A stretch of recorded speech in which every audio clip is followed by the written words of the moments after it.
Here we go again then. Just doing the normal check to make sure that everything works, and then we will continue with whatever Strabus has planned for us. Which is surely something absolutely pleasant. Actually, I think we might be done in Maadoran soon, which is kinda cool. And it came about way quicker than I expected.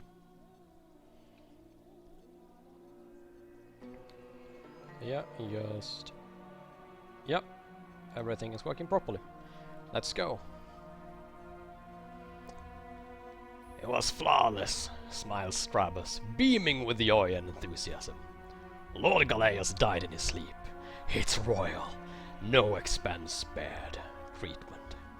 He could have died, convulsing on the floor, choking on his own tongue, but it would have been disrespectful to the lords of the city. Before the city could be woken up, Serenas was crowned and proclaimed to be the true heir and next lord of House Cerulean. Pavola vowed to keep the city safe, which sent the right message to anyone who had a different idea. So what do we do now? Have a chat with Serenas. I didn't spend a fortune on having his uncle killed only to have someone else whisper in his ear. Explain to him how things work, will you? I'll try. And for that I will need to pay him a visit. We have quite a lot of skill points now. So, we don't have to do that right now, do we? Actually, what kind of merchants are around here? Browse the wares. Ah, this was this guy. I'm just kinda wanting to see if there is anyone selling a gas mask around here. Which there probably isn't, but you know. Shields trader. Yeah, he won't have it. But hey. No harm in looking, right? No. He definitely did not have it. The Fletcher. Do you have anything special? Try the bow. Can't afford it. Rather, do not want it. But yeah, since I suspect that might very well be one of the last things that we'll be doing. Talking to Serenas, that is. Last thing to do in this city. We are going to try and do some other things. Farmer. A deeply tanned fellow works at loosening some netting of a cart laden with sacks and baskets of produce. His thinning hair jerks about as he vigorously yanks a corner knot free and tosses the net to the front of this cart.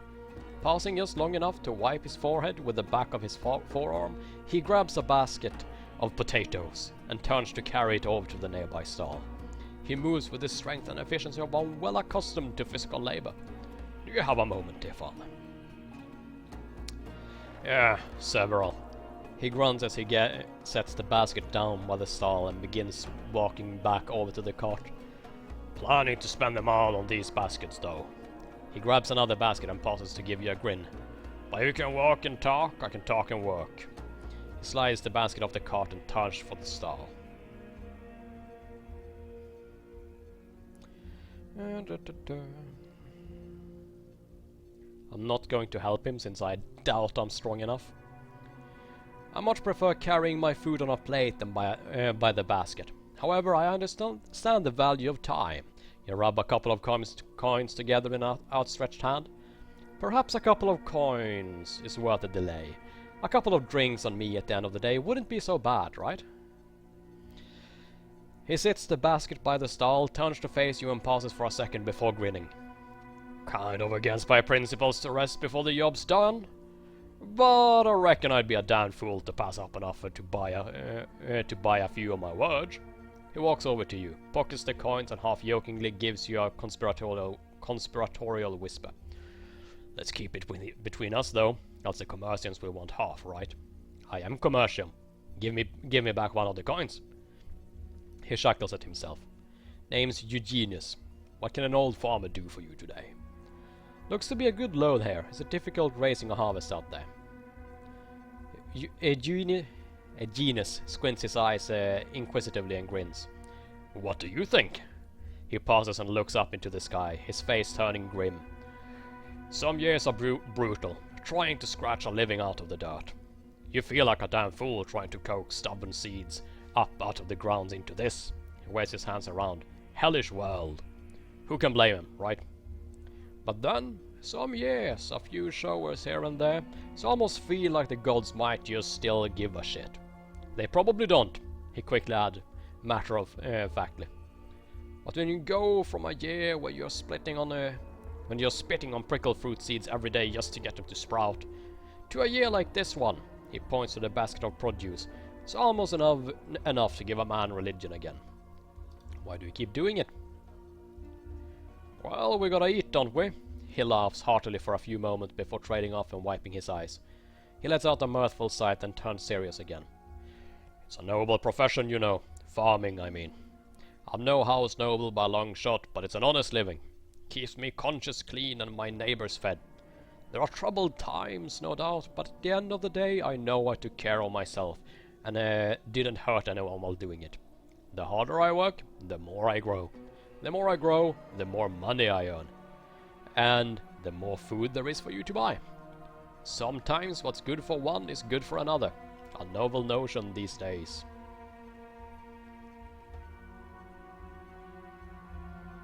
So in good years you man a stall in the market and get rich, I suppose? Ha! I'm hardly running out of holes to bury my profits in, if that's what you mean. But the good years get me by. The bad years I grow enough to eat, which is about all a simple man can really ask for, I suppose.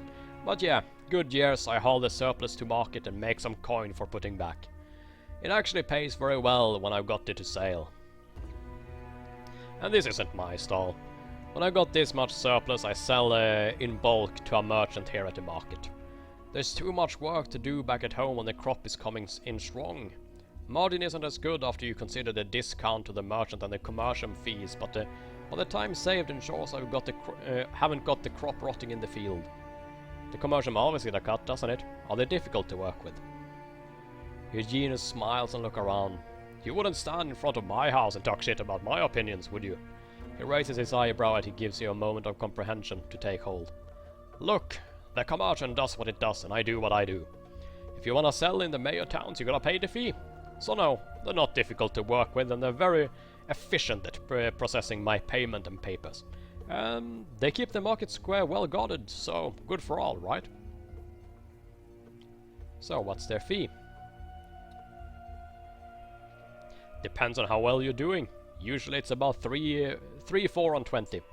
I think they take it a little easier on us that are dealing in crop goods. It's hard enough raising crops out there. They put too big a fee on us and it's just not worth the effort to raise surplus. And the commercial likes it to eat as well as any of us. Trading. I bet they'll take as little as 2 on 25 if you approach them the right way. You're right, they don't want to run the farmers off completely. You're a cornerstone of commerce.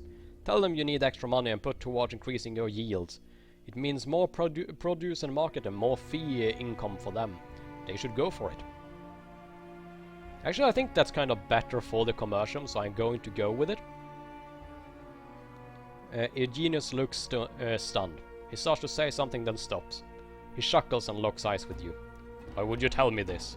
Sometimes, what's good for one is good for another, right? He grins. Very wise word indeed. I'll consider your suggestion. Thank you. Do I have another question? A farmer philosopher with a heart of gold. You're quite rare. Ha! There's no deep thought there. A man like me doesn't have time for that. It's just common sense and don't be making me out for some fool of a saint. Like I said, in the end, it's what's good for me that really counts. But I rest easily knowing that what I do helps more than just myself. And it doesn't hurt that everybody that likes to eat likes a farmer. Right? It's not everyone can do what I do out there. Probably let you get back to work. So that's our good deal for the decade. And that's good enough for me. I said we really don't want to approach Cerberus and stuff like that before we have done some of the other things. So we're gonna save, and then we're gonna go to that library we got told about. Yeah, let's just save it as new lol. Just because we're just lolling around. No lollygagging, they say, but I lollygag as much as I want. So that's Ganasser, I think. Let's not click there because we don't want to go there. Not quite yet. We want to go to Saros. Because what could go wrong, right? Maybe we'll learn something interesting. I think we should probably increase our lore for that though. Hopefully I get the chance to do that, otherwise I'll have to reload. In which case I'm sorry.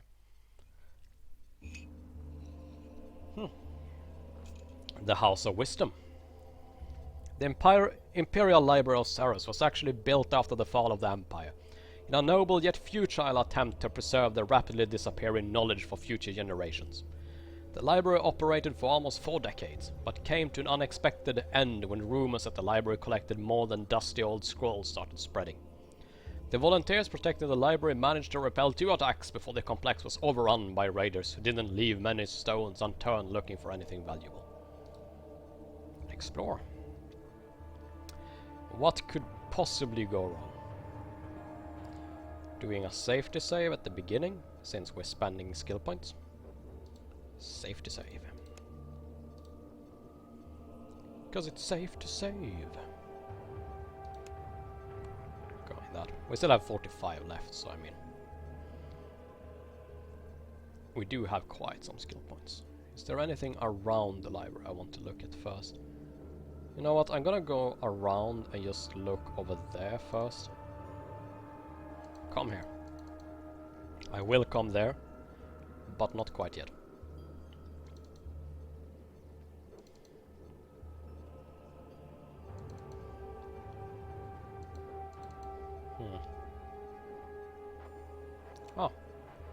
Oh no, I don't have any alchemists, of course.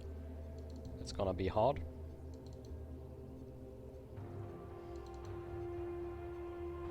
You have no idea how to do that properly. Very insulting game. Very insulting. Come join me, says the prospector, grinning. I've been here for almost a week, and nothing pleases me more than the sight of another human being. The coffee tastes like that, but you're welcome to it. Some bread too, if you're hungry. Perception, success, streetwise success. His body language is wrong. Refuse. My food isn't good enough for you. I suggest you be on your way, stranger, says the prospector, putting his hands on his axe. Wish I could, but I was told to scout the area and wait for the legatus here.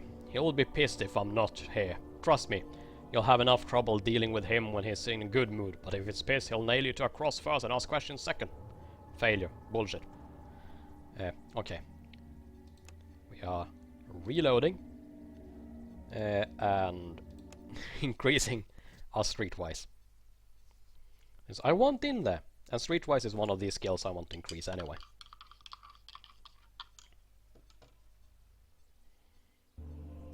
Since it's a good skill. Streetwise. Huh. That zoomed in while I were busy doing other stuff.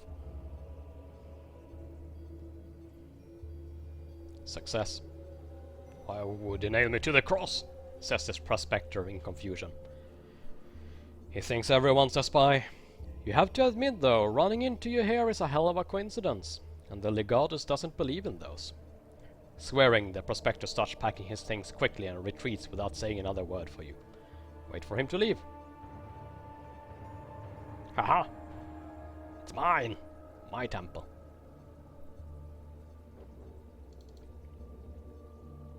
Hello. Examine the shelves. No, the people fled the ships of the kingdom of Quinta, blah blah blah. Same with the men, the ships aflame. Okay. The ink fades and dissipated long ago. Okay. Well, climb down to the basement. What could possibly go wrong? This seems like such a safe place.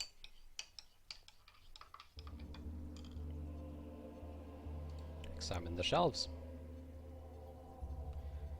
War did come and like the army who bought it, the magnitude humbled all that came before it. Men and towns burned alike, and even the sea stayed with the fear of war. The sun became blah blah blah. Okay. Lower information. I'm sure I will regret reading through this so quickly. But hey.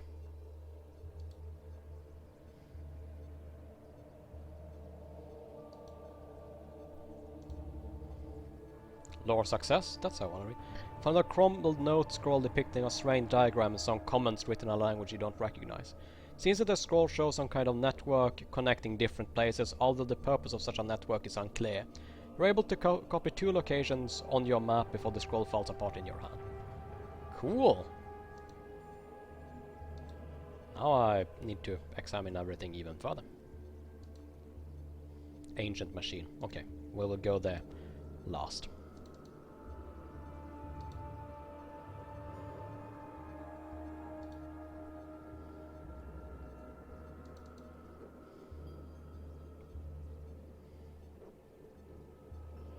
Stylized tower surrounded by small dwellings. You add both locations to your map. Cool! We're finding locations here. I've done a quick save here before going in, by the way, in case I would need to increase my lore or something. Lore plus craft, see if I can fix it. Lore success, crafting failure. As far as you can tell, it's a generator built after the fall of the Empire, which explains its design. Less reliant on otherworldly energies and things man wasn't meant to know. You have no idea what's wrong with it, though. Okay. Well, I suppose I can't fix it, and there's not much else I can do in here, I suppose, but hey, at least I got some information about locations. So I wonder if... Whoop! Perception success.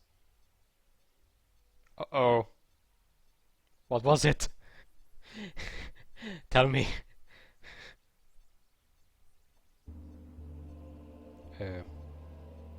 Okay, I need to go down again. Sorry.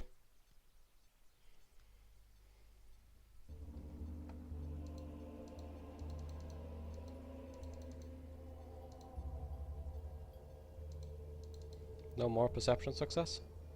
Oh, search for a switch. Ah! Looking for another chamber behind the wall. It doesn't take you long to find a hidden switch. It needs power. And I can't give it power since I don't know how this works. Oh, that's too bad. Is there nothing else I can do here? Just giving it a quick look around. No, well. Well, that's sad. And I'm not about to increase my crafting since I reckon I'll need my skill points on other things. And I think I could increase it to 3, maybe 4 with the points I have, and I reckon that will be too little anyway. Like I said, that's excluding, like, I might need the skill points somewhere else. But it's cool anyway. I might get to there another playthrough.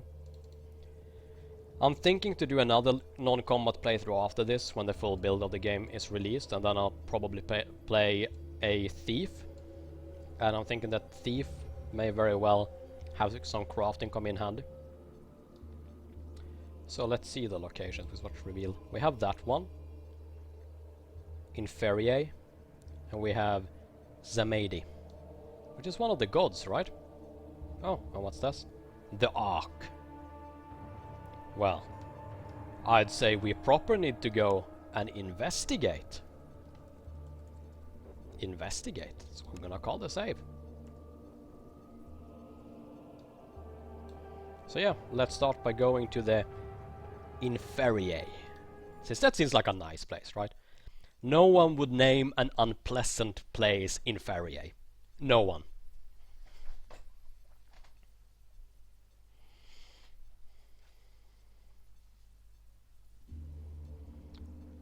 Achievement. As you get close to Inferie, see more and more villagers going about their business. As they notice you, they drop what they're doing and follow you back to the village. By the time you reach it, there is a large crowd trailing trailing you. At the moment, they don't seem to pose any danger to you. Rather than a proper village or settlement, Inferior turns out to be a small group of makeshift dwellings sitting on a hill overlooking the desert. When you get closer, you see the dwellings circle a large area at the crest of the hill decorated with stones. The stones form what appears to resemble a giant eye, with a gaping hole in the middle where the iris should be. Cool. Discovering a new location boosts your spirit. Thank you.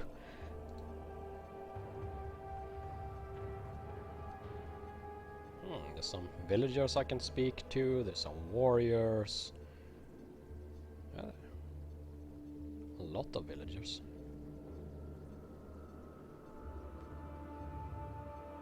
More warriors, more villagers.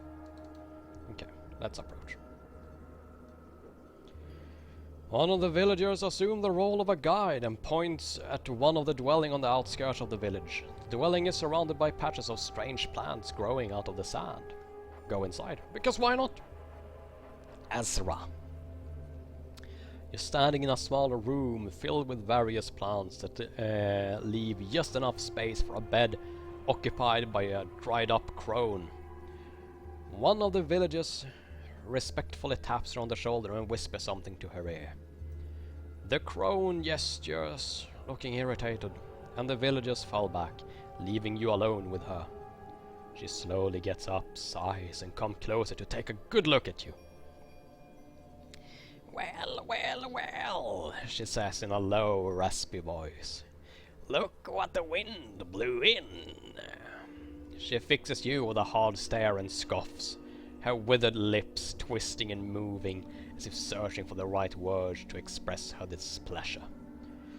So, what am I supposed to do with you? Why should you do anything? What do you do when your garden sprouts weeds? It's very insulting. I'm no weed. I'm a holy prophet. You remove them without pity.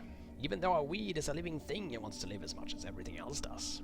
If you don't, they will ruin the garden. So this is your garden? It is, nods the crone. I've been looking after these people for decades. I deliver most of them into this world.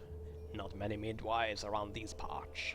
I watched them grow, kept them safe, weeded out the bad seeds. Speaking of which, why did you come here? What is it that you seek? Look for the temple of Thoragoth.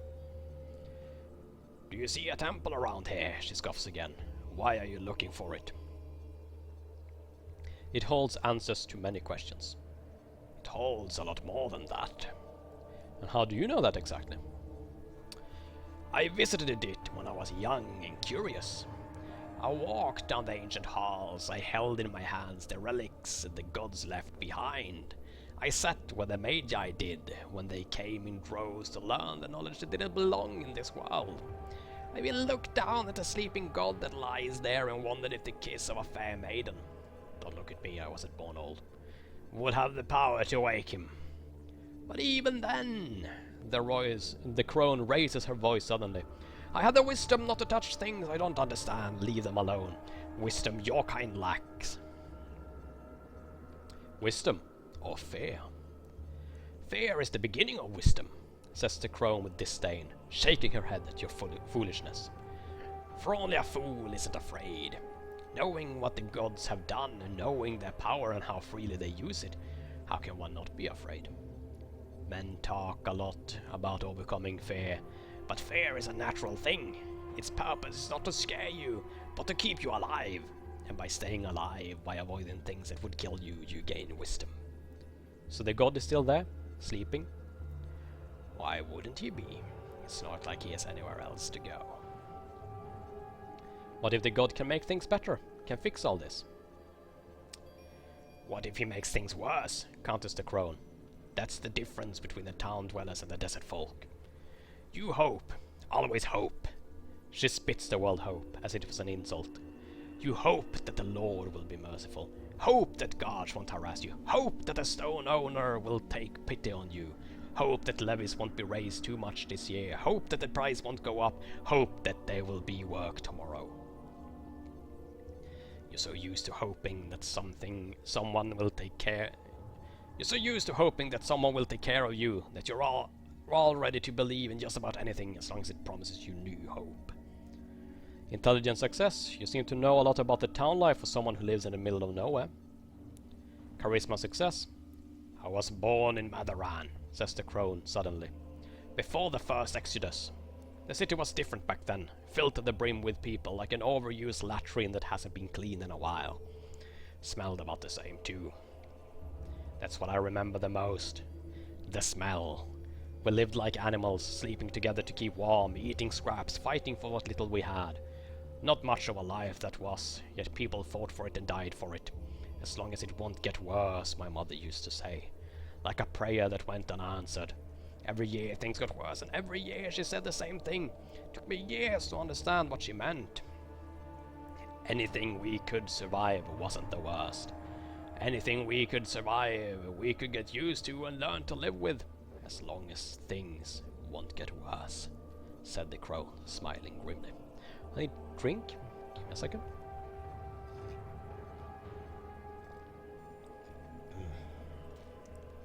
A lot of reading right now. The first Exodus. That's what they called it. The guards rounded up everyone the city didn't need and sent them off to the desert. It was time for them to reclaim the land and take back what was rightfully theirs, they said. An opportunity for the right kind of people, smiles the crone. My mother was devastated, but I remember it as my first real holiday. Fresh air, plenty of space, clean water that didn't smell like a latrine. The first time I ate fresh meat, I kept looking for maggots and wondering where they were. Before that, I had never had anything, save for some rotten scraps. Water in the desert, and how did you end up here? Let's ask for water. The desert is harsh, but not lifeless. It has enough food and water to sustain you if you know where to look. In the cities, food and water are plentiful, but only if you can afford it. If you don't, you better get used to scraps of rotten meat and dirty water. What happened to the people who left? Most of them died. They begged for scraps and hoped that tomorrow would be a better day somehow instead of doing something to ensure their survival. Doesn't surprise me anymore seeing what I've seen, she says, shaking her head slowly, her eyes distant. Believing in miracles, in someone's coming to save you, is different than believing in your own ability to do whatever it takes to save yourself. Most people who left the city with us didn't have that belief. I think they were waiting for the first opportunity to give up, and in the desert, you don't need to wait long. How did you end up here? We moved around a lot. The desert is in constant motion. To survive, you need to move too. You learn to feel the desert, the winds, the shifting sands, water in the oasis, and follow them. Eventually, the desert led us here, to our holy place. It seems like you have adapted well to the desert, and I saw a strange place in the middle of the village. Please tell me about that. A remnant of another age. The desert claimed it, preserved it, led us to it. The predators avoid it. Animals feel things we don't. Shamans get stronger dreams here, so they come every now and then, bringing gift and the sacrifice. The sacrifice? The crone shrugs. We stick to the old ways here. To receive, you must give. She doesn't elaborate. I have a feeling that I will get sacrificed. Can I go down there?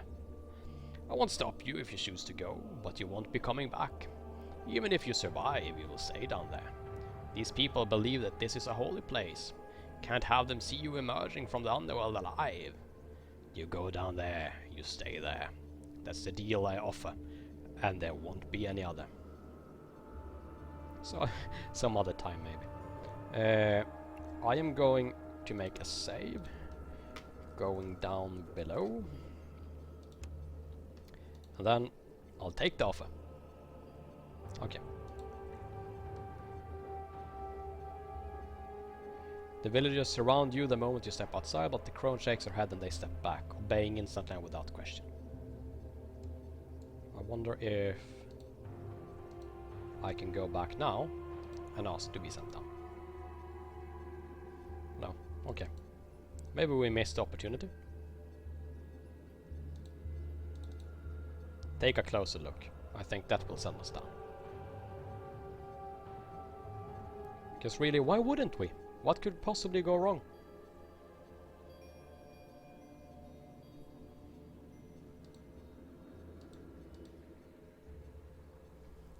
Forbidden. Can I take a look? God looks at you, glances at Astra House, then nod. Gives you a good push. And down you go.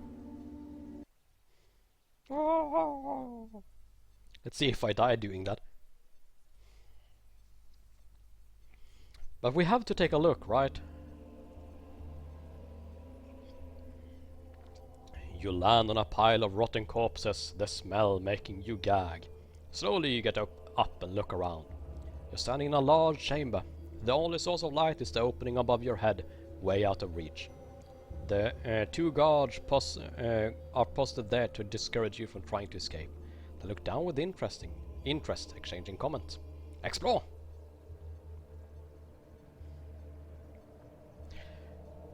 Surprisingly, this evil dungeon is anything but dead and quiet.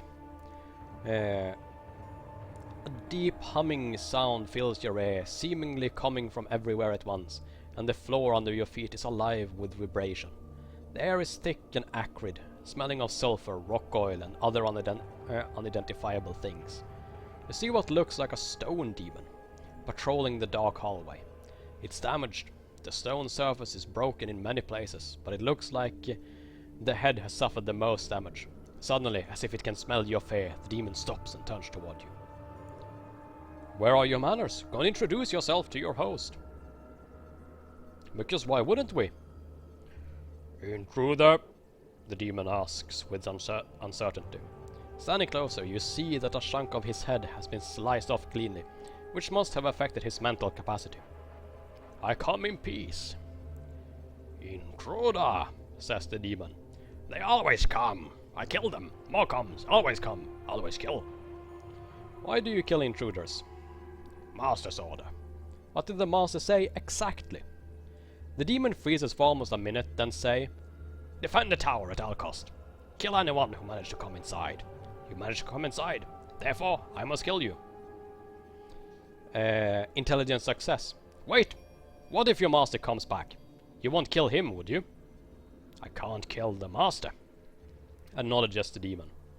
And yet your instructions clearly said anyone. The master isn't anyone. Perception plus streetwise. So, you decided who anyone is and isn't? I don't think your master would be pleased that you took the liberty to interpret his orders as you see fit. To be honest, I kill my own servants for less. I don't decide, I knew? The demon sounds confused, as if trying to remember something he once knew, but fails. The orders were clear.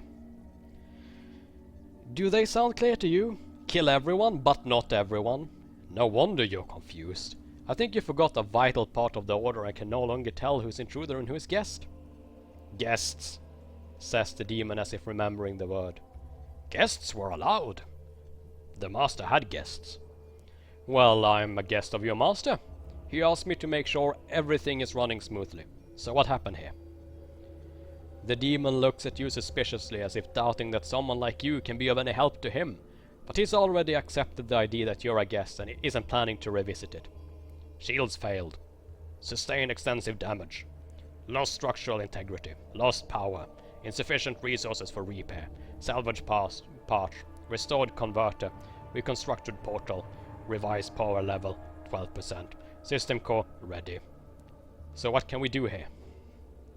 Follow me. The demon turns around and walks towards the stairs leading to the lower levels. We will follow the demon.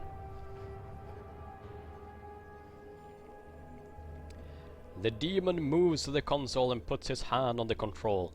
The air in the chamber thickens, pressure building and the humming noise growing stronger. The demon's arms move with speed and precision as the charged air cracks and a small floating sphere of glowing matters appears above the pentagram. The pentagram's lines flash bright red as the sphere starts expanding, charging the air around it. Lightning strikes the wall above your head, another hits the floor. Unfazed, the demon pushes a large lever forward and the sphere shrinks in size a little bit and loses some intensity. It floats in the air, shivering and contracting. a corona of strange energy flaring up around it and discharging. 32%, says the demon after tapping some dials. 30, 34, 31. Stable. New orders. Refresh my memory. What can we do with all this? Without the master, without the data banks, not much. I do have enough power to release a burst of energy. We'll fry everything within a 100-meter radius. It's a good way to keep the enemy at bay. Well, we can kill the whole village, which is not necessarily a good or bad idea. But we're gonna have him tell me about the portal first. You go through it and come out somewhere else. Simple. Come out where? Where the other portal is, says the demon, sounding more confident now that the conversation has shifted to subjects that don't require any interpretation. It is powered up and ready to receive. So where does the other portal lead to? Maadoran. The master went there when the shields failed. The next moment, the tower collapsed. I don't know how long it was under the debris. When I dug myself out, I rebuilt the portal and waited for the master to return. How long ago was that? I don't know. A year ago. 2? Asked the demon, sounding confused again. Why did he go to Maadoran? To warn them. To warn the first of the Magi. Who attacked you? Balzar. Nobody else had the power to breach the defenses my master employed. Who or what is Balzar? The first of the Yasatas. The first to be welcomed. The first to bite the hand that fed him. Since I have a high lore, Yasatas, worthy of worship? That's what his kind was called. Can you change the destination to the portal? If it's in the data banks, says the demon, pointing at the crystal semi-sphere. This one is empty, a replacement of the one that was destroyed. What is this crystal? Not crystal, glass. For Q silica, cheaper than sapphire, better than crystalline glass, better transmission, low emission, easily replaceable. Can you show me how to use it? Lower in success and intelligence success. And I got achievement computer literate. The demon looks at you strangely, as if struggling with such an odd request. Then goes to the semi-sphere and gives you a quick tour. He moves too fast and uses words and concepts you don't understand, but you get the basic functions. Hopefully you can figure out the rest as you go. Let me ask you something else. Tell me about the databanks. There is nothing there, says the demon, pointing at the crystal semi-sphere. It's empty. A replacement of the one that was destroyed. Do we want to kill the whole town? Do we want to do that? The question is, do we destroy this if we do that? I want to look around first. We can always come back. I hope. Oh, we can talk with the demon. Yeah, we can come back. Good.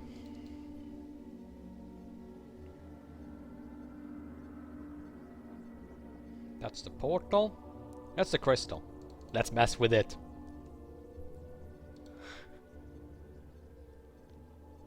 Stand in front of the crystals. No, okay. We're not allowed to mess with it. Let's go upstairs then. Yeah, I also think that the townies seems kind of like assholes.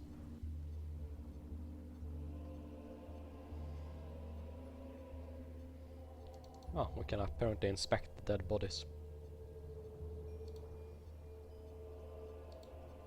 Found the grappling hook. That's cool. Look above. Leave. No. They're just gonna kill me if I go up there, right? They were going to kill me, that's very valid. So you think I should just kill them right back? To be fair, my character has proven himself to be a bit of an asshole. My only fear is if I do that, I might be unable to use this again. And I think it's worthwhile considering if I might want to do that. So I might destroy it. But you know what? We'll do a safety save, and then we'll destroy the whole village. And if everything goes to shit from us doing that, we can reload. No, not the control panel. I want to talk with the demon. The Guardian. Oh! There we go. Release a burst of energy. The demon turns the control panel and starts manipulating it with familiar speed. The floor starts vibrating. You feel the charge building up, the air becoming thick and hazy as if foretelling a thunderstorm. Suddenly you hear the sound of thunder coming from every direction at once, and then it's over.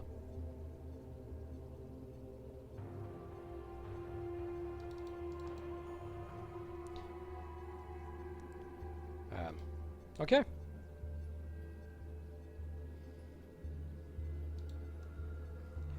I'm just gonna talk to him again, just to see if he has some other options from us doing that. Okay. And it seems like, yeah, everything is still working properly, so...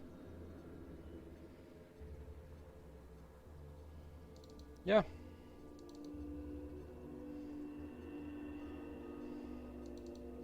I mean, what we did is arguably immensely evil.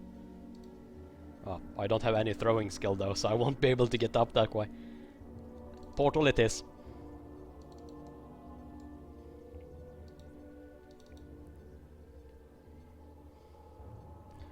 But yeah, I mean, we know how to get back in here, right? Portal. Go through. And we'll come back to Maadoran, I suppose. Wait.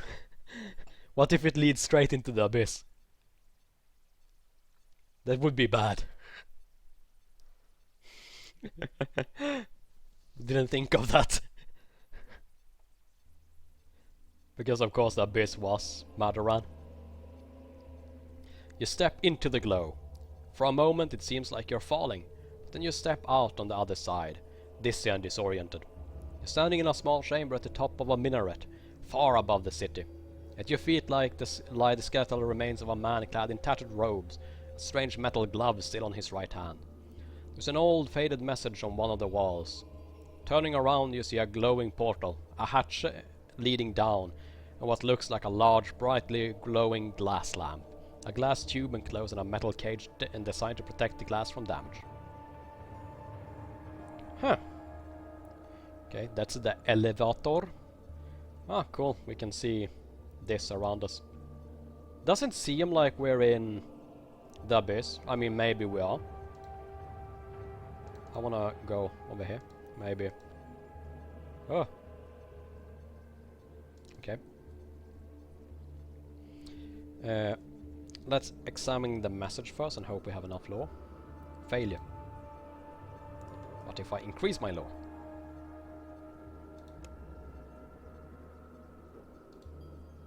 Success. The message is hastily written, many words are smudged or faded. The Magus was dying from wounds sustained during the attack on his tower, so clearly it wasn't at the top of his priorities. Balsar attacked, has fallen, he's too powerful, I couldn't stop him. All my defenses, he's coming for you. You must do it before it's too late. Don't hesitate, for the price we have already paid is too great. Wait any longer, there will be nothing left. Give me glove. Strange metal glove of unknown purpose. It takes 3 tubes to power it up, so whatever the glove does require a lot of magical energy. But we have it. Cool. Bonk. Maybe I should have considered that was a good idea to put on, but hey, Hail Mary, right? Examining the lamp. You remove the protective cover and discover a large, softly glowing tube. It's similar to power tubes, but much bigger. Give me. Okay. Okay, just remove and place. Remove and place. Well, it's mine now. I will have it. There it is. It's a large glass tube filled with glowing energy. Why would I not have it? It's mine. Now no one else can use the portal. Do you want to leave the minaret? Yes. The elevator takes you all the way down, but the moment you step off, it goes up and disappears from you. You leave the minaret and go into the street. Is that it?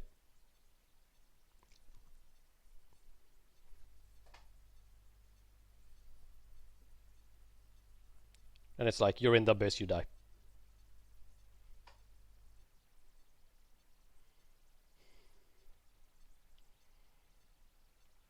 If that was it, that went remarkably swell.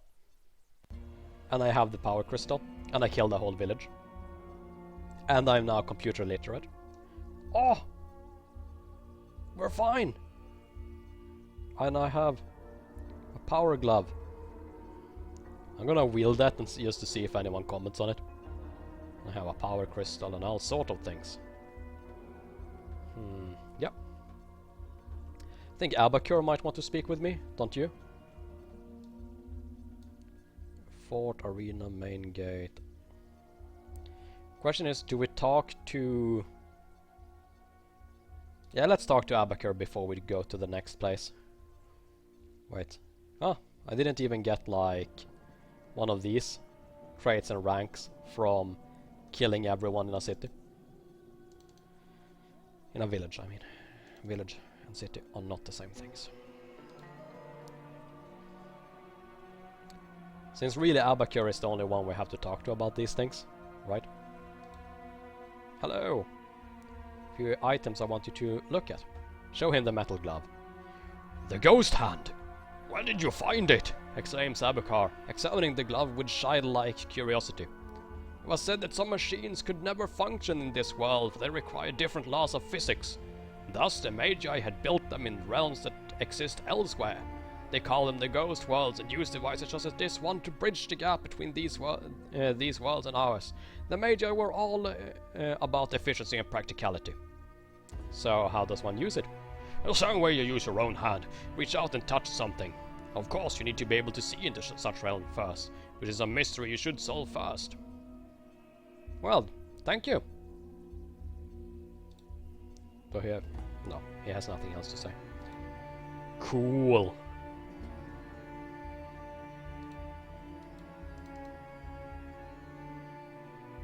Go downstairs. Now we know what it is.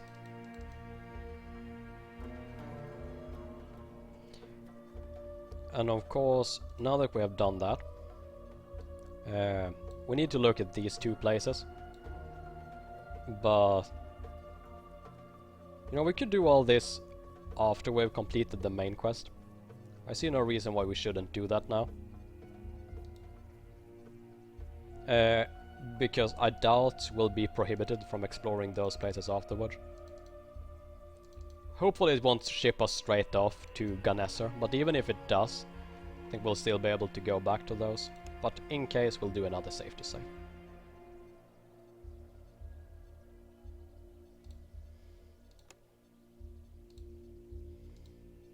Hopefully we have high enough skills to do this, but I think we will.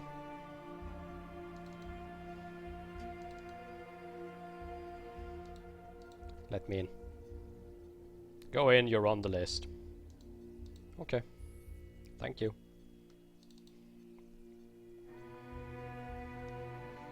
Ah, good. It's giving me the opportunity to save here, so if I need to increase some skills, I can just do that. If Lord Serenas the Victorious, the only son of Lord Galea's sister, had any good qualities, he hid them well. Spoiled by his mother, despised by his uncle, manipulated by his uncle's enemies, and loved by Horse, who gave him the title, Serenas never had a chance to become the man his friends convinced him he was. He lacked ambition and willpower, which made him useless to Galeos, but very useful to someone who would have preferred to see a puppet on their Rudian throne. You may approach, says Serenas pompously, beckoning you with a well-rehearsed gestures. I bring greetings from my master, my lord. Ah, yes. We are thankful for his support. Assure him that. Serena stumbles, looking for words. That his support won't be forgotten. Master Strabus will be glad to hear that. I think he's expecting you to make good on your promises, my lord. Ah, Serena's look uncomfortable. Promises, you know. Stone changes. It's very presumptuous of him. I'm the Lord of House Aurelian now. Your master did me a service, as was his duty. But demanding payment, it's outrageous. I'll hear no more of this. Either persuasion or etiquette. And we'll go with persuasion, since that's higher. My lord, Master Strabus is a proven and capable administrator. Unless you're planning to do everything yourself and work long hours, why not entrust the day-to-day task to his care? Success. Serena sighs. What does he want again? To run the city. Run the city! Everyone wants to run the city. That's all I hear from Lorenza and Senna. They disagree on everything and they're constantly at ends with each other. It drives me mad. How am I supposed to make any decisions in this atmosphere? So either persuasion plus etiquette or streetwise plus charisma. I'll go with streetwise plus charisma since I have high charisma. And I think I increased my streetwise to 6 just like some time ago. So let's go with that. Seems like neither of them is suitable for the task. You need someone who will do what needs to be done without bothering you with insignificant details or bickering with the others. Someone like my master. Success. If only it was that simple. For all his money, Strabus is a pleb. He'll never be accepted, says Serena dismissively. So either persuasion, etiquette plus streetwise, persuasion plus streetwise, or streetwise plus etiquette.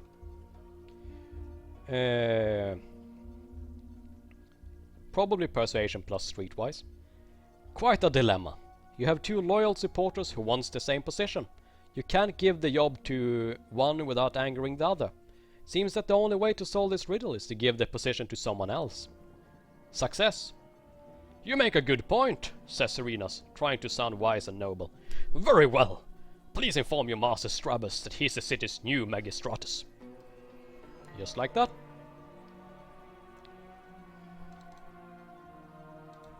Go to the Palace District. Lord Justice. Who is you? I demand Lord Justice, shouts the man again, but less vigor. What happened? I was wronged, says the man quickly, grateful for the attention. He took my house. His men threw me out of my own house. I've always paid my levies, always, no question, no excuses. I have right to demand justice, yet they won't even let me see Lord Gellius. He clearly doesn't know Lord Gellius is dead. Slow down. Who threw you out of your house and why? Start from the beginning. My name is Caius Amerius, a prospector by trade, says the man after taking a deep breath and gathering his thoughts. I've seen my share of oddities and wonders over the years, but they don't come close to what I discovered several months ago. I was exploring the mountain range to the north, following the rumors of an ancient temple built into one of the mountains, when suddenly the mountains rumbled and shook, throwing me to the ground. When the quake passed, I saw there was a long crack in the rock, shining with blue light.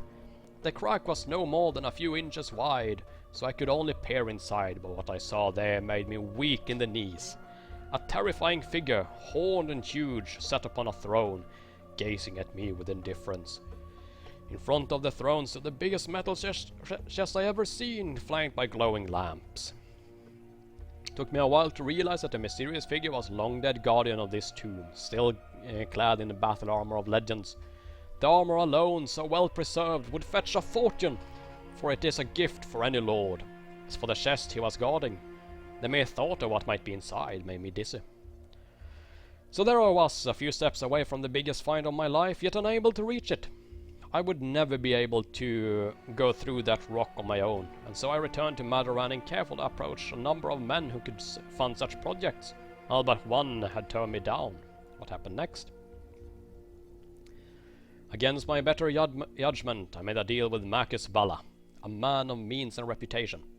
He invested 12,000 imperials in exchange for an equal share of the proceeds, and I purchased slaves, tools, and supplies. Knowing that large expeditions often attract unwanted attention, I hired fighting men to accompany us on the journey. I fully admit that my experience in such matters was limited, but I didn't want to bring in another partner to handle it. Even the greatest treasure can be reduced to a handful of coins if you have to split it too many ways. drink.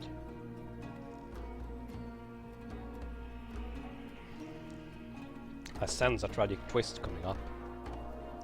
Quite so, says the man. The slaves worked day and night, for we were in a hurry, and soon cut our way in. We took the battle armor out of the chamber first. The magic animated it was long gone, but it's still quite a marvel. The chest was a marvel too in its own right. There was no lock. The lid was sealed, fused close. Our tools couldn't open it, so we had to use the black powder. Twice we had tried and twice we had failed, but the third blast tore the chest apart, killing several slaves who could still fetch a good price to market. What was in the chest? Nothing, laughs the man, sounding half mad. Nothing but scrolls were incinerated that were incinerated the moment that damn chest opened. No sooner had I thought it still had the armor than the cursed mercenaries, these dogs without honor, turned on me. They took the armor and the slaves and left me there, right where I started, alone with my broken dreams. It's outrageous. What's the world coming to? Sadly, my misfortune were far from over. When I returned, Marcus Valla, this fiend in human form, demanded his money back. Obviously, I couldn't pay him, so this very morning his men came and threw me out of my own house. He told me that until I pay what I borrowed, the house is his. The audacity! So where's the armor now? Weren't you listening? It's gone! The mercenaries took it. What makes the armor so special? It's fabled armor of legends. I've seen plenty of drawings, but this was the first time I actually had one before my eyes. It was heavy. It took several men to carry it. I can't fathom the strength of someone who would be able to wear it to battle. Maybe the stories are right. Maybe it was the age of great heroes and we're nothing but children to them. Why did they leave someone to guard the chest? How would I know? Maybe he didn't expect to wait that long, or maybe he was guarding the chest until it was ready to be taken elsewhere. Who knows? Well, better luck next time. Better luck, but I thought you were going to help. What do you want me to do? I was thrown out of my own house. What do you think I want you to do? Alright, take me to this Marcus Valla. I mean, why wouldn't we? Come with me. Follow him. Let's go! Amerius takes you to an unremarkable house in the Tade district. Are you going to kill him? He asks cautiously. We'll see. But we will quick save. Go inside. Standing outside of Amerius' house, if you're wondering why, you should. Knock on the door. A rough-looking man opens the door and gives you a hard stare. He looks like a typical mercenary, scarred and broad-shouldered. If you have to guess, his job is to look menacing and scare visitors away. What do you want? I want to talk to Marcus Valla. The mercenary eyes you for half a minute, hoping that you'd drop dead or run away screaming, then reluctantly offers you to come inside. Follow him. What can I do for you? Inquires a stern-looking man. I had a conversation with Chaos Amerius. He claims that this house belongs to him. Belonged, corrects the man, smiling amicably. Allow me to introduce myself. My name is Marcus Valla of the Valla family. My family is... Well, you're not here to talk about my family, are you? A few months ago, Master Amerius approached me, claiming he had found rich deposits of silver ore, close to the surface and easy to extract. He needed money, you see, to buy slaves and equipment. Since his reputation was good, I gladly lent him 12,000 imperials, in good faith, mind you, against my share of the proceeds. Yet, as you already knew, the venture was less than successful. Silver ore, you said? It's what good Master Amerius told me at first. Later, he confessed that he wasn't entirely honest with me, but it was too late. Had I known what's at stake, I would have handled everything myself. Ironically, that was Master Amerius' main concern at the time, and that's precisely why he lost everything in the end.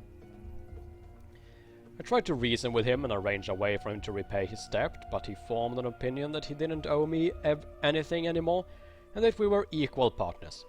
Equal shares, equal risk, as he so elegantly put it. He feels that we have invested equally. I invested my money, where he invested his expertise and life, which certainly was a risk during the ordeal. Yet in the end, neither his life nor his expertise were lost, only my money. And I was well within my rights to demand and insist on repayment. You took his house. Whoops. I got alt-tab, sorry. What was I supposed to take? His wife. She does have certain charms, but I assure you she's hardly worth 12,000 Imperials. No woman is.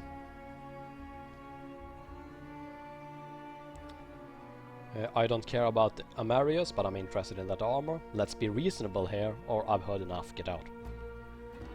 I am interested in that armor. I really am. I mean, I promised him to get rid of these people, but as I said before, I'm not really that interested in my word of honor anymore. And that armor seems...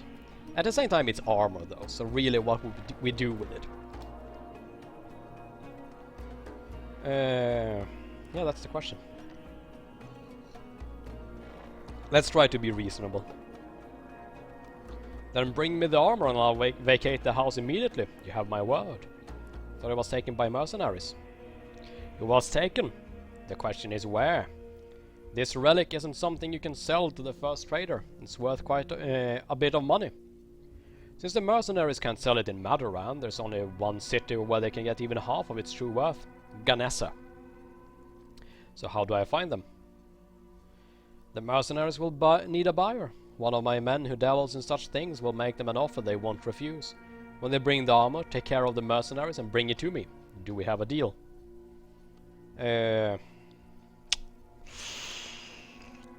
I won't deal with the mercenaries, or no. Master Tammer, says Marcus, addressing one of his retainers. It's time you and your men earned your pay. The man steps forward, their faces showering neither fear nor excitement. Just another day of work. Impersonate plus streetwise. I'm a praetor of House Aurelian. You must be out of your fucking mind to think that you can fight your way out of this mess. If it's the will of a House Aurelian, I won't contest it, praetor. Tell me one thing before I go, and are you not interested in that armor at all? I was led to believe that it was extremely rare relic. Get out. I won't ask you how well. Very well. The house is yours. I look forward to our next meeting, praetor. Haha.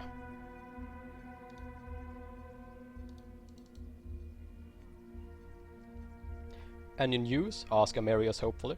The house is yours. Know how to thank you, my friend. If not for you, don't mention it. See, I'm a kind man sometimes, apparently. I have a lot of experience. Which means we will go report to Starabos again. Before we go to those other areas, which I wanted to explore. Save. Trading.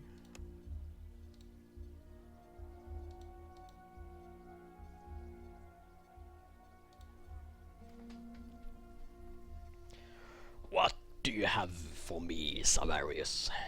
I'll talk to Serenas. Get to the point. What does he offer us? Congratulations! You're the new Magistratus. While Lorenzo and Senna were fighting and putting more pressure on Serenas than he could handle, I convinced them to give the position to you. A Magistratus? Well done! Now the city will finally prosper. We'll show them how it's done, won't we? Now, I wish I could say rest for a few days, but there'll be plenty of time to rest when you're dead. Until then, be grateful that your services are needed. I want you to go to Ganessa. I got a disruption report from... What's that name? Athanasis. I don't even know what to think. If his assessment is correct, this new development is a threat to our operation and must be dealt with promptly. If Athanasis lost his fucking mind, I need to have someone already proven in place. Any questions? Also, commercial reputation increased? Yes. What does the report say? You've heard that Mary losing his mind, talking about gods and all that nonsense. Well, Athanasis think that Mary's fantasies are becoming a bigger threat than Galeus could ever hope to be. Apparently he's building a cult, and Athanasis feel it must be nipped in the bud before it's too late. What do you think? I think that Anthesius want to stir up some shit, so as to not to be left out.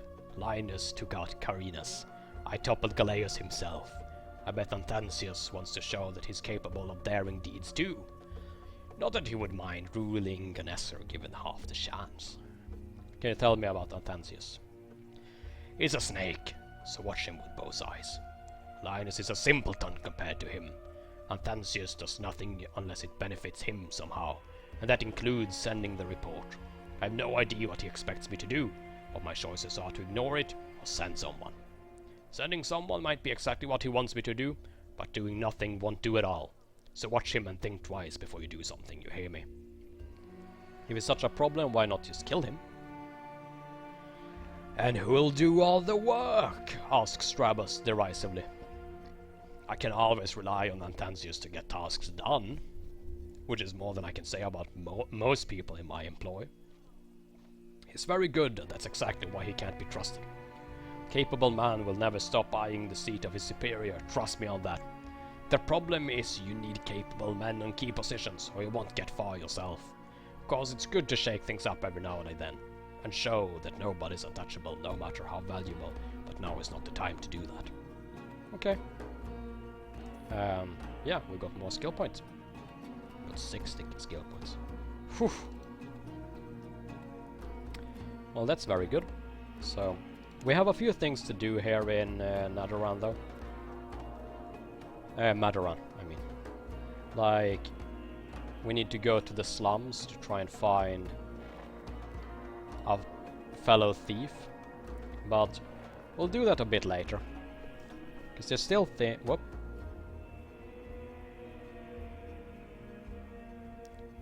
But are we just reporting this to you?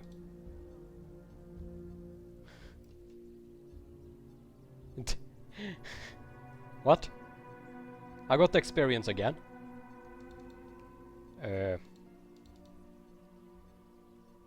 Right.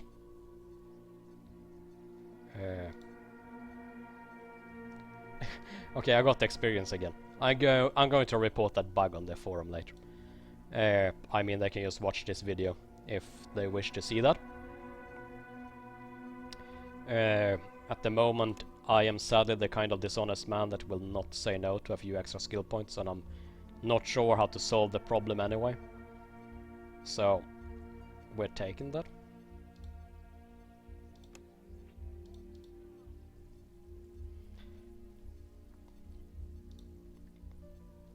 Let's go to the Zamedi.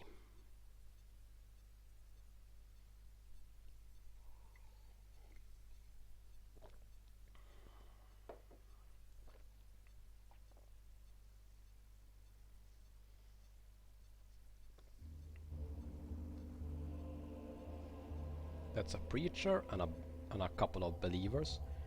Well, I'm the chosen one, so a shimmering wall.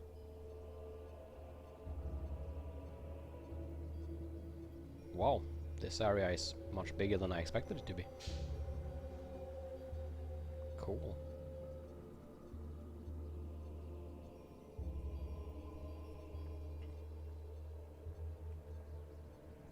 And I got a bit more extra experience for discovering the location, so that's cool.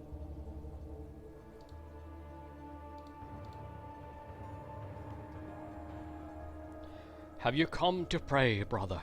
Asked the man, chanting the words. Have you come to marvel at that which has been spared their wrath? Have you come to ask why? You mean the tower? Is that all you see, brother? Scoffs the man, looking at you with pity. A dusty old tower. And how, pray tell, did it survive the destruction of this land? By what miracle?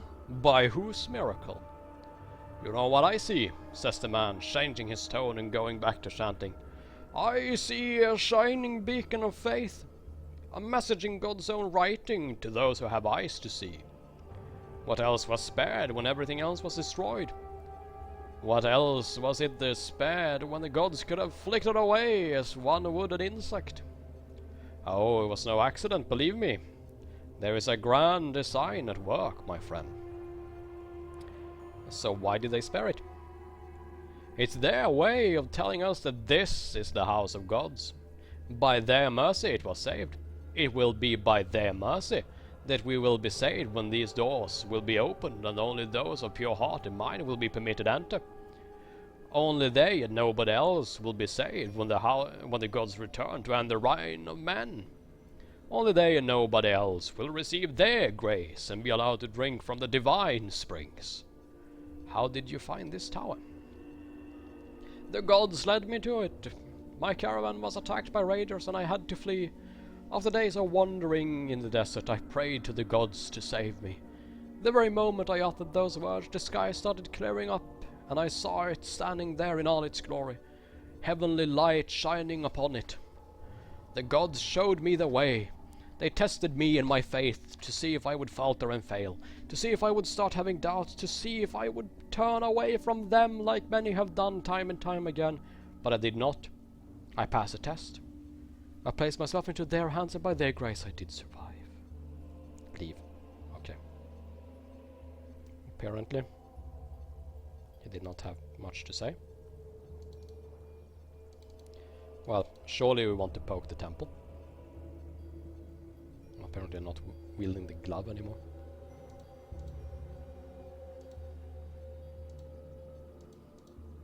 Oh, I can interact with it.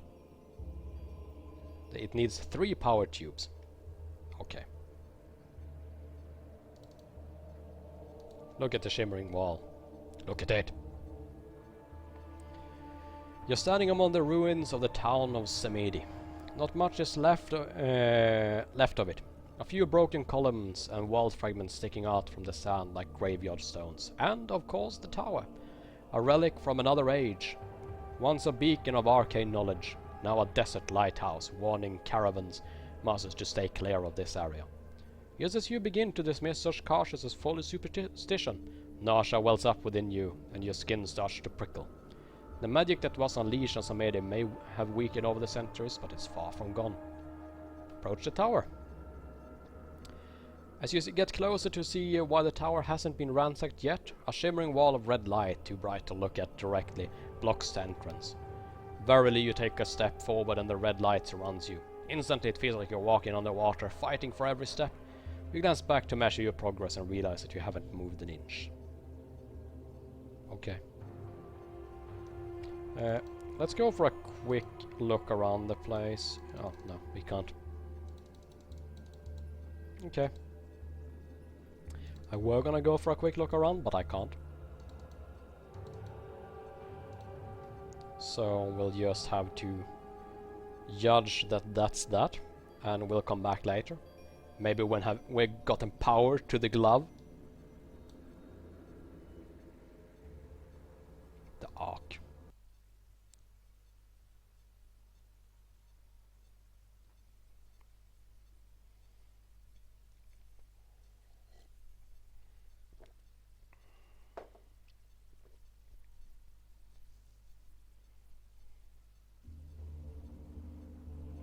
Ark of the Covenant. After a long and arduous journey through the desert, you finally arrive at the site marked on your map. It's an abandoned excavation about 50 feet deep and twice as wide.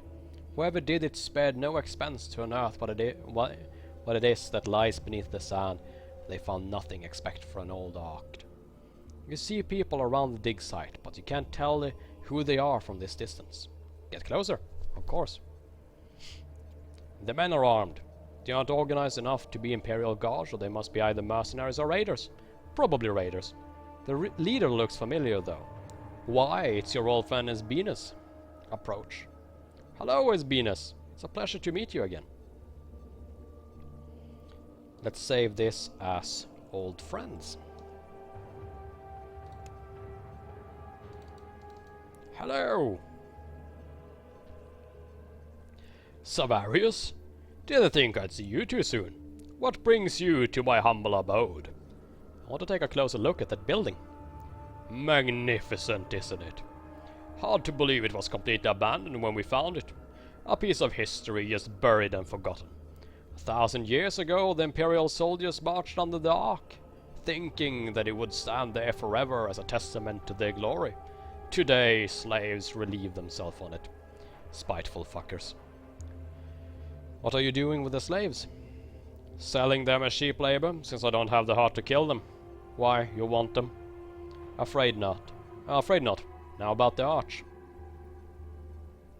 About my arch, smiles Asbinus. For 1,000 Imperials you can look all you like and even take a small piece home as a souvenir. 1,000 Imperials to look at an old building. Still taking me for a fool, Savarius. If all you want is to take a look, take a look from here. It's free. We both know that you didn't come here for sightseeing and my price is 1,000 Imperials. Pay me or be on your wake. Trading success. 500, for old time's sake.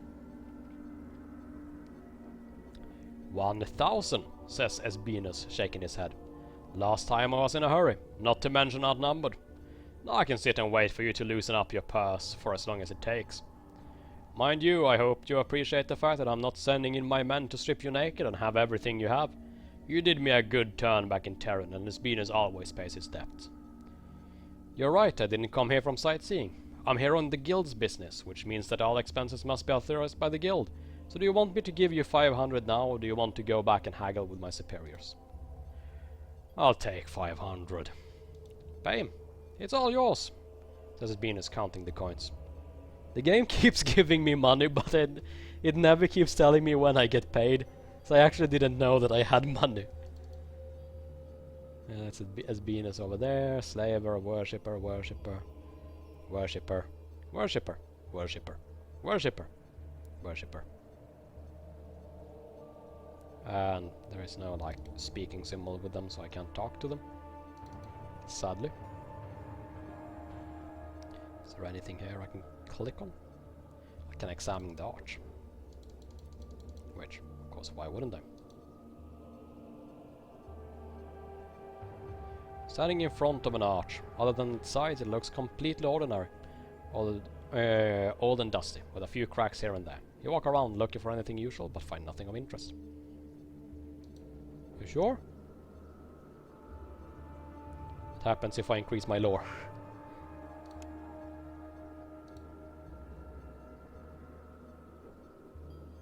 Nothing.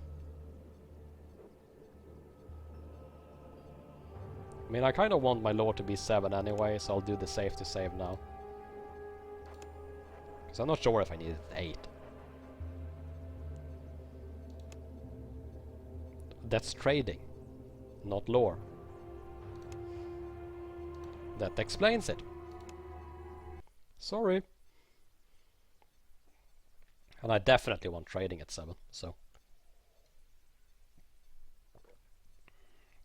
Still a good thing I did the safety save.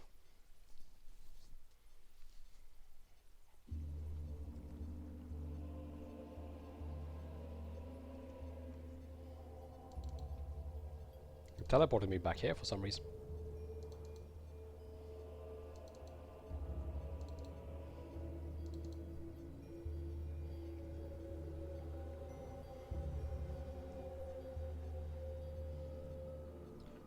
Lore.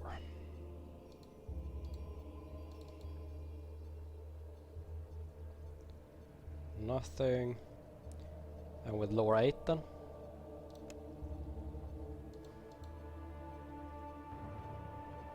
Nothing.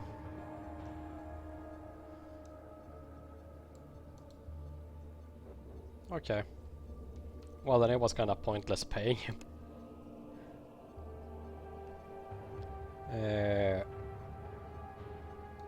Yeah, I'm not gonna be so boring to just go back before I talked to him and paid him. I already have more experience and more gold than I probably deserve, so I won't take that one back.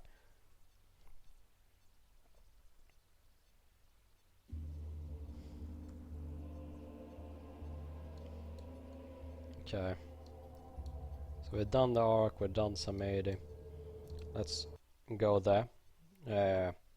Back to the place where I killed everyone, just because I kind of want to look, see how it looks now that I killed everyone.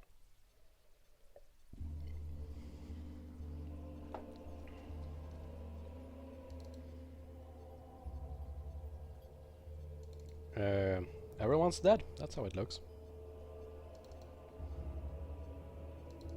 So I'm going to go to the old woman's home.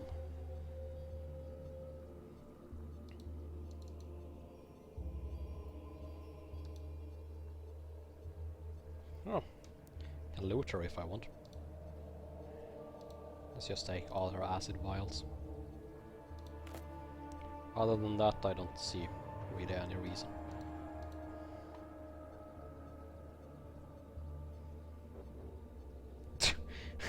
They surround me. Okay, that's interesting. That's another bug I'll probably have to report about. The cows are alive.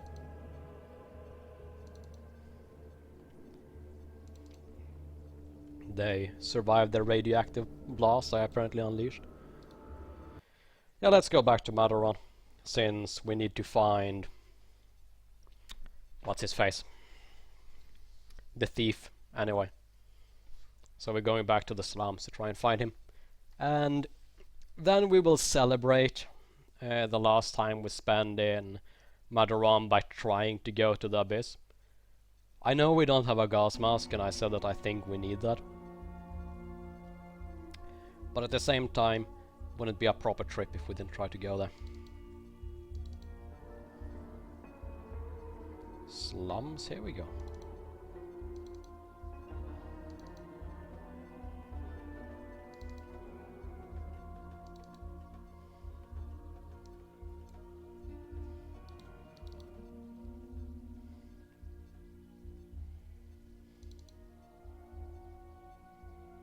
Because I think I need to get up here somewhere.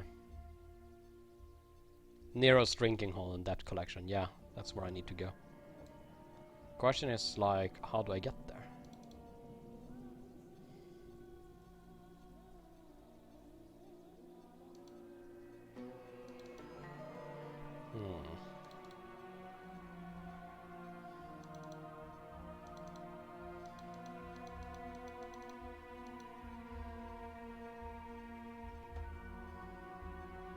I mean, I do technically have the money to pay him now. Whoops. Stay away. No, that didn't lead to any other options. Approach then. I'm just passing through. Fuck off. That's your final warning. Oh, no. We were not allowed to do that.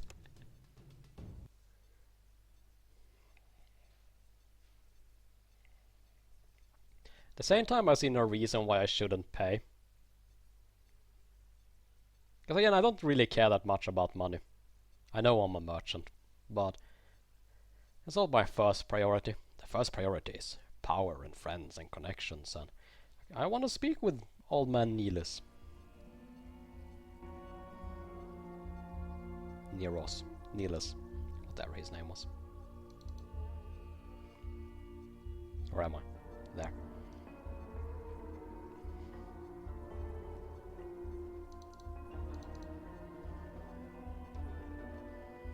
Approach.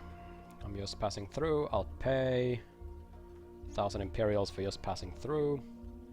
Will you look at him, says the man, feigning outrage. Comes here uninvited, then complains about the levies as if he has no choice. A man who can pay for his mistakes is always welcome here, says the man, accepting the money. I didn't have any choice. Yeah, that's a dwelling.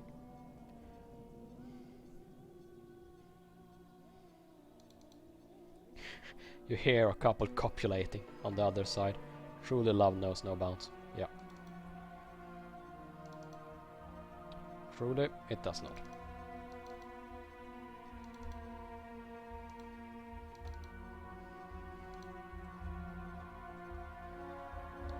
A fountain of broken dreams. Oh, that's the temple. I do want to go there. But first, we're going to Nero's.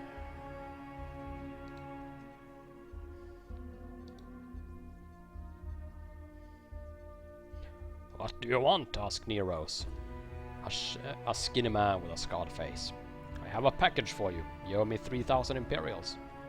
Out of your fucking mind, asks Neros, taking the package and starting to unwrap it. He pulls on some cord, the package explodes with a loud bang, splattering the room with blood and throwing you across the room. Yeah, maybe you should have played with explosives, mate. Nero's men rush inside to look at what's left of their boss, then at you. What the fuck happened here? Demands one of them. I don't know. Someone asked me to deliver a package. You do that often? Asks the tugs. Deliver packages for other people. Do you really think I'd try to blow up your boss while standing next to him? I got played, but if you help me find the fucker, I promise that he'll pay for this. Alright, let's say I believe you. What do you need? Did your boss buy a gambling debt recently? He buys them all. It's good business. Described the youth. The Calvius kid? I thought we had him. He nearly shot himself when we had a little chat. Who knew you were? You'll find him in the Palace District. That's hilarious. Didn't earn us any money, but that's funny.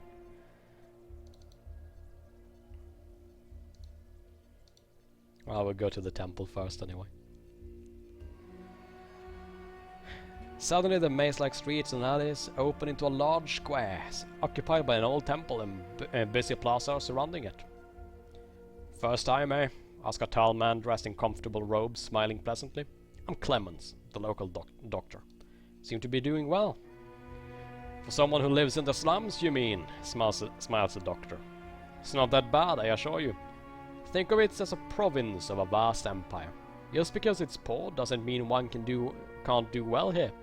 There's nothing you can't buy here if you have the coin. What's this area? It's our capital. As well, Levere holds his court and rules over his subject. As it's the safest area in the slums, everyone comes here to buy and sell without worrying about being robbed. Levere gets a cut, so everyone's happy. Levere. He runs the 40 Thieves. That tells you all you need to know. They say he was born here, so the slums are his home. Obviously he can afford to live anywhere he wants, but he stays here. Takes a rare kind of man to do that. I mean, let's face it, the grass is greener over there, but it means nothing to him. So what's he after then? Power, what else? Look what he's done with the guild. They were always a local power, but in my father's time they were staying in the shadows. Now they rule in the open the way houses do. We live in interesting times, my friend, that's for sure. How did you end up here? A horse that was in my care decided that it would rather die than live another day, and I had to take the blame. Well, in all honesty, it was my fault. Still, I never would have imagined that one animal, no matter how valuable, would outweigh years of loyal service. Thus I lost my job and my wife. Well, wives are an easily replaced commodity, but I'd be lying if I told you that it didn't hurt. What happened then? I came here to die. In fact, I think I did die after a fashion, and then discovered that there is life after death. I put my considerable talent to good use and started stitching wounds and mending broken bones. Don't give me that look, it's all the same. In fact, it's easier with people. Much higher survival rate. You see, horses are very delicate animals, noble even. A man, nothing but an oversized cockroach that can live anywhere and survive almost anything. Almost anything. They brought me a man with a gut wound once. It was about as messy as you can imagine. Blood everywhere, guts dragging behind him, messy. So I did what any doctor worth his salt would do. Cut as much as I could, stitch up the rest, then close the wound and hope for the best. I thought he was a goner for sure, but he clung to life as if he was actually worth living. He fought tooth and nail for it and managed to crawl out. Of course, he couldn't eat or much or drink, but he made it through just to end up sitting in the dirt with an outstretched hand, begging people for some scraps and coins. What am I going to do with this? If you ever find yourself in a similar situation, don't hesitate to call on me. Get it down to a science by now. Well, he seems like a very nice man. We have more traders here, so maybe we can find the gas mask before heading down. That would be cool, wouldn't it? People are popping in and out of existence over here. Spook. Just hovering over some people just to see if... I suppose we could run around and see if we can trigger some random events.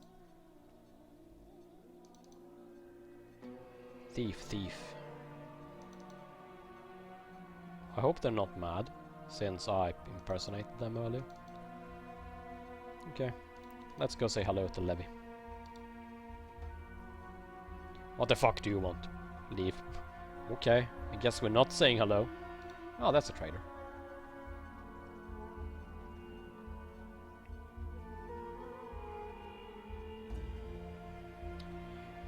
Pig iron, asked the man with rugged, dirty face. Frying pan? How about a good cast iron kazan? It's heavy but well worth the way. No? Eat your food raw, do you? Wait, if it's a weapon you like, I have something for you. Pulls out a black-bladed axe wrapped in rags. It looks rough, bearing hammer marks and dents. The edge is razor sharp and the axe is well balanced. My old man fought it himself, says the man with pride. Found a rock that fell out of the sky and hammered it for days. Made a plow, the best I've ever seen. And this axe. Could sell it to you for 100 gold if it strikes your fancy. Can buy a new axe for a few hundred. The star metal it's worth something, but not 400s. 250, 300 at most. Ah, sure, I'll take 300. These are hard times, gotta take what you take. But I don't want the axe. Stop it. Stop trying to sell me weapons, game. Ah, there are a few more traders here. As you walk through the bazaar, one stall in particular catches your attention. It displays several skulls, masterfully converted into drinking cups and bowls, and a mummified head. Examine the head. You're not an expert, but the head seems to be centuries old. Dark, shrunken flesh, shriveled and distorted features, a lipless mouth. A mummified head like any other, except for one thing. A strange contraption sticking out of the left eye socket. First you think it's just a gem in a thick metal frame, but then you realize that the frame is actually a deep tube-like device going deep into the socket. Pull it out! Wow! Says the owner of the head, a dirty, monkey-looking man with restless limbs and suspicious eyes. You want it, you pay for it. Then do whatever you want with it. 200. I'll give you 100. That's all the head's worth to me. Alright, says the man, scratching his head. 100 it is. Pay him 100. I want the skull. It's my mummified head with a tube sticking out of it. Take the head and pull the device out. The ball of this fancy fake eye is a cloudy blue, a gem unlike any you have seen. The back of the device has 6 hinges, outward curving grips around the circumference, which on insertion would anchor it in the empty socket permanently. The long metal tube producing from the back is a bit of a mystery. You note that it's hollow, and about wide enough to fit the thick nerves and run to the back of a living eye. That's freaky.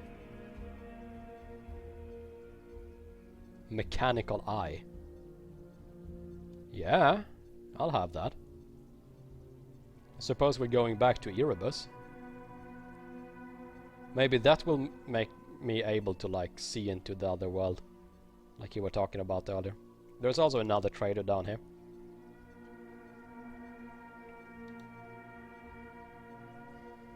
What you need, friend? Looking for something special? Special? How's this for special? Produce a mirror-polished steel hammer with long, deadly-looking spike. Okay, it's a hammer. We're not interested.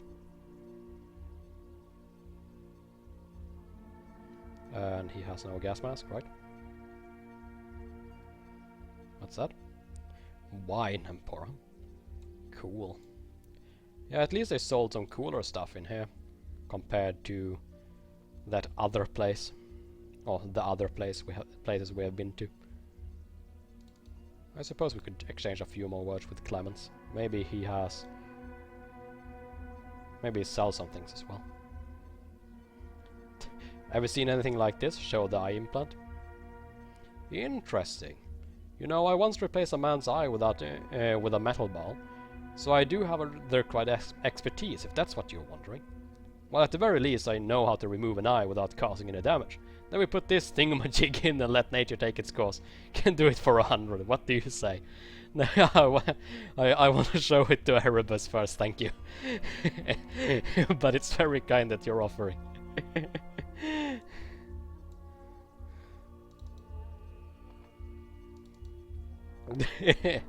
That's hilarious. I go upstairs.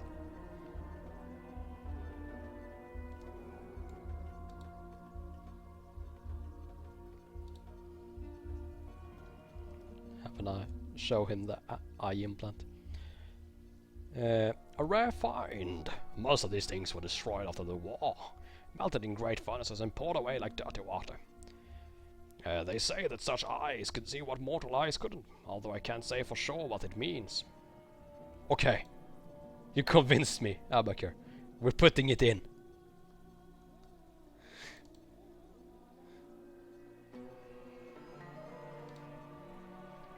Fancy cyborg guy? Yeah. Let's see if it kills me horribly.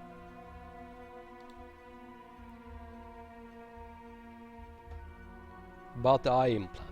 I'm ready. The doctor takes you to his tent and prepares the space for the surgery.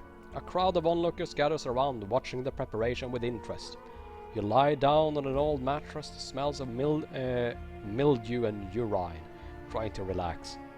The doctor produces a small knife, examines the rust on the blade, shakes his head and asks someone to fetch him a grinding stone and some wine.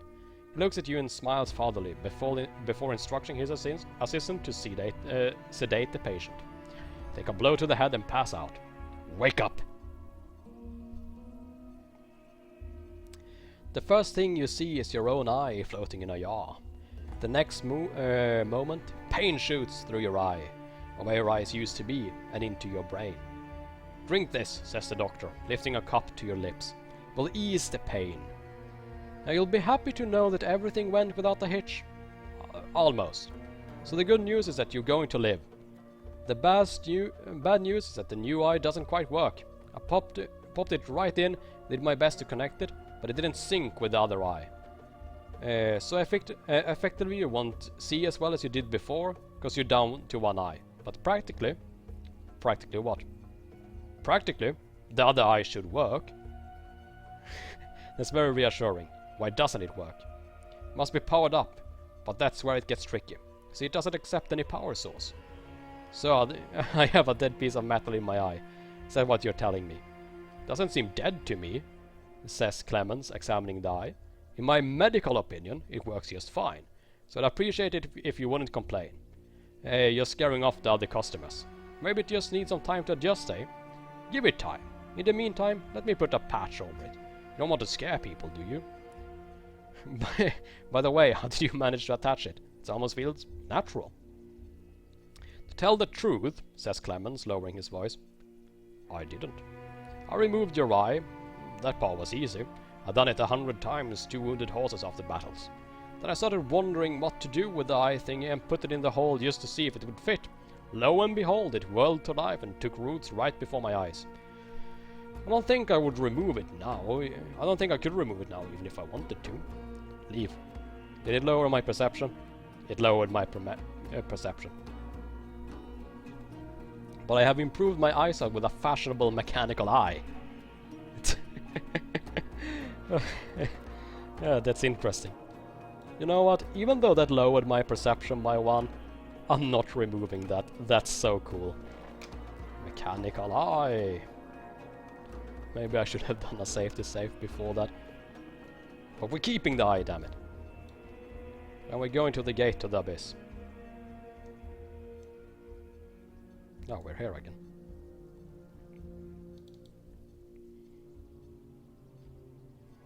Go to the abyss.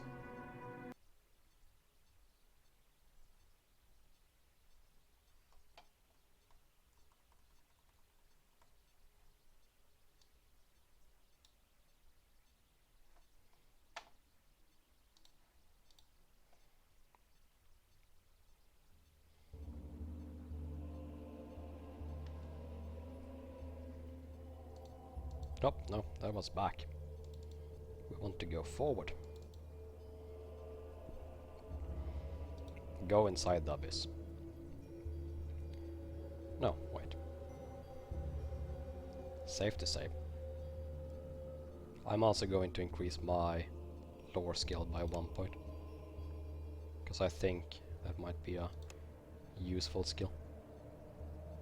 Should have done the save before I spent the point. But no. Go inside the abyss. Yes! The fog envelops you, so thick you can hardly see to place one foot in front of the other, and with it an absolute hush, leaving only the sound of your own breath. After your first couple steps, you begin to wonder how anyone can find this way at all, as if responding to your thoughts, the fog begins to recede, allowing you to see at least some of your surrounding. The ground is as clean swept as Moneylender's sidewalk. Nothing here, not so much as a pebble, has been left unclaimed by fortune hunters.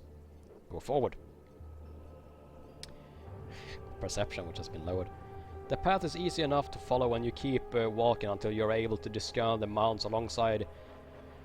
Alongside you are bones, not skeletons as such, but piles of disconnected human bones in such numbers you cannot even hazard an estimate of the number of dead. A sudden gust of wind dislodges a skull from its resting place and is rolled free to the ground.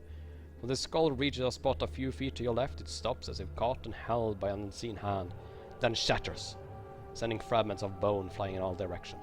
Examine the area.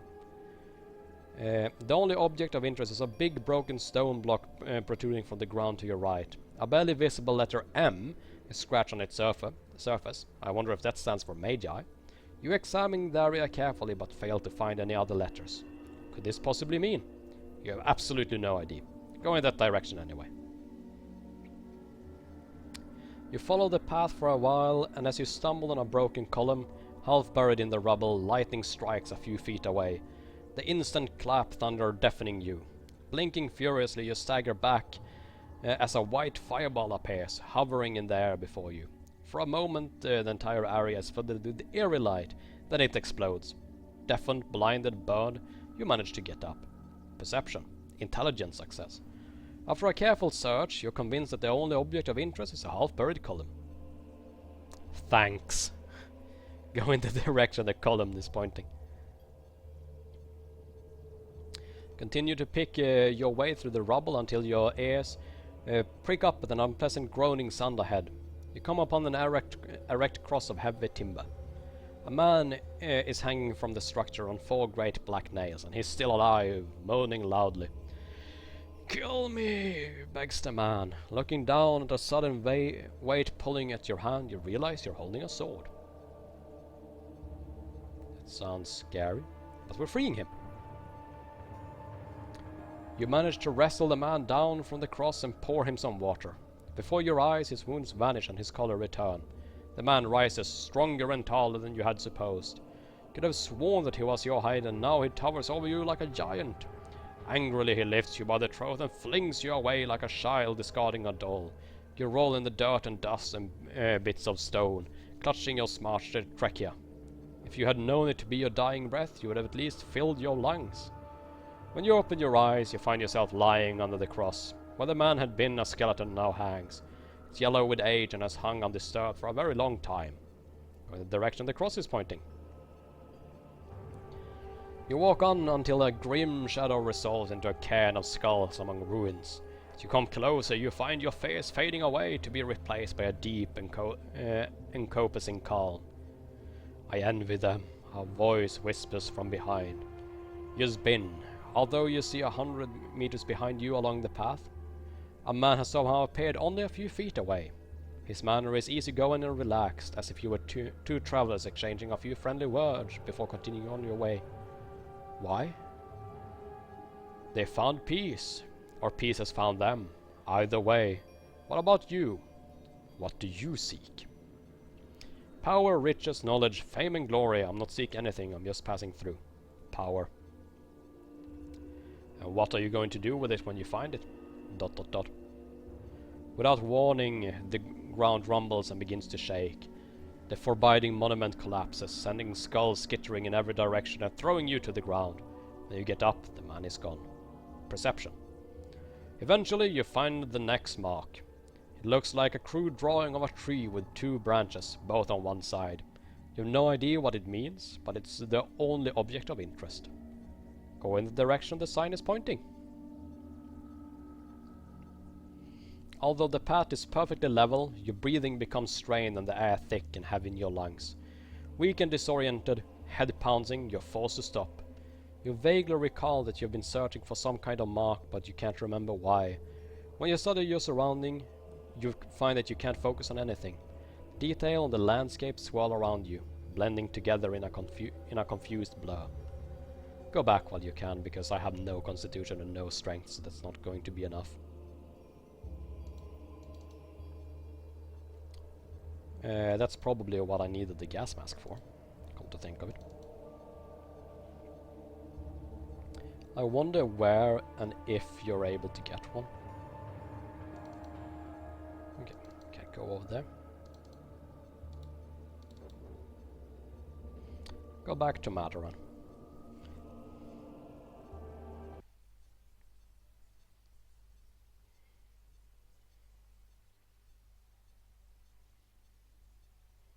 We're gonna go back to the site where I found Erebus.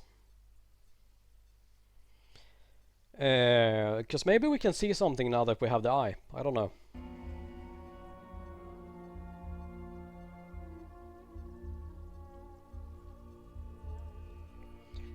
And after that, we are pressing on to Ganessa. That's the arc.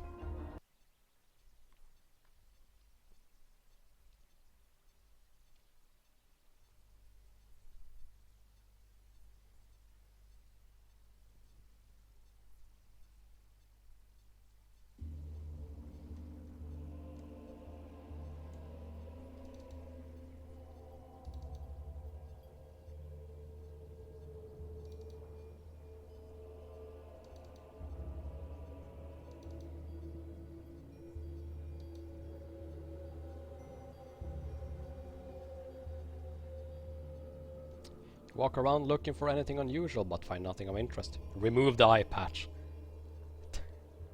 The mechanical eye whirls to life as if it's charged by the mystical energies of this place. You blink, trying to focus, and suddenly shimmering machines appear around you. You look up and see the art transforming into a massive structure. Takes you a moment to realize that the art itself didn't change, but that you only saw the tip of the iceberg until now.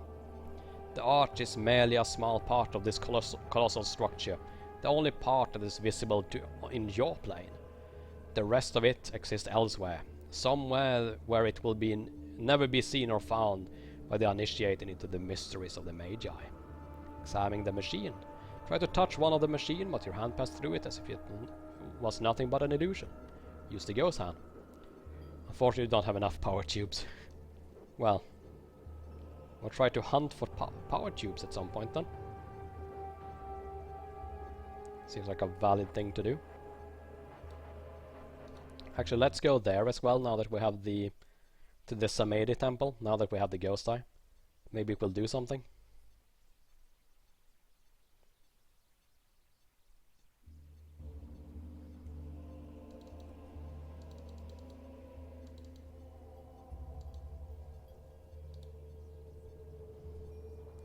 Leave. Okay. It didn't do anything.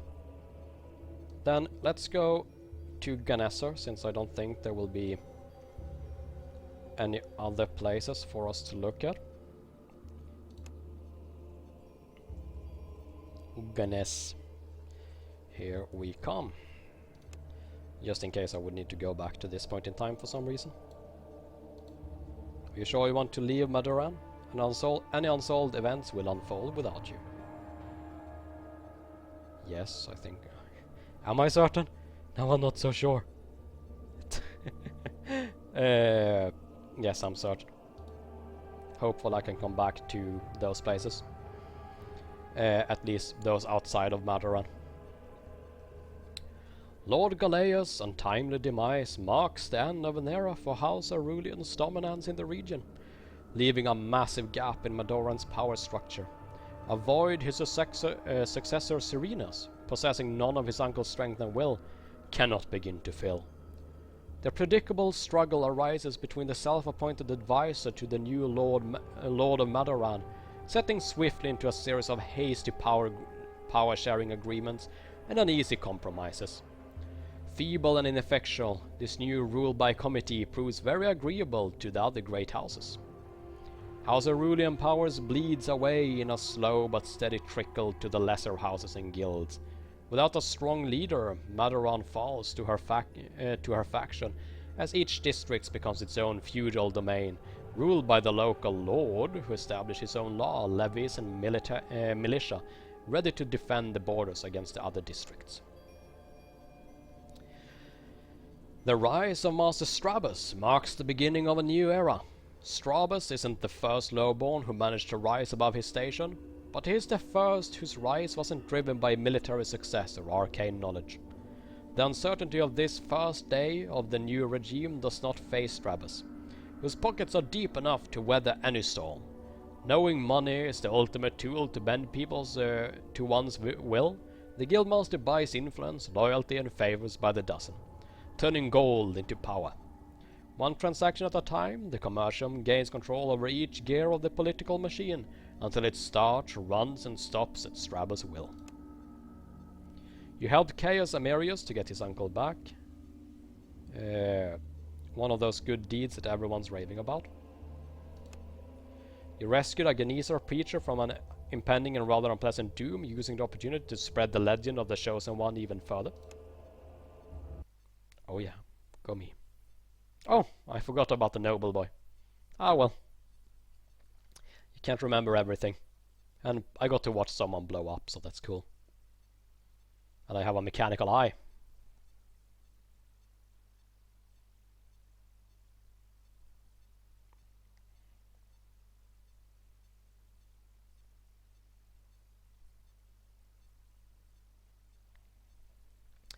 But this is where we're gonna call it for this evening. Ah, well, I gotta read this first. Beyond the embers of your dying campfire, you first mistook the light of the holy city for a new constellation. So high were they above the horizon. Over the next 2 days, the craggy profile of Castle Genesaur sets the caravan's course, as if it were our lighthouse guiding you across the plain. The city's magic and mysteries fades, however, as you come closer. The famous citadel squats grim and unadorned atop its massive hill, with the city arranging its cascading levels on the slopes beneath, like rings of fungus choking the last vestige of life from a ruined tree. So yeah, anyway, I hope people had fun watching, because we are done for now. It's been great fun playing this game, I love it. We have still managed to go through everything with not 1 point spent into combat skills, which is incredibly nice. But I hope everyone has a good continuation on the day. If I get some time later, I might continue streaming. Otherwise, I'll stream more tomorrow. Bye!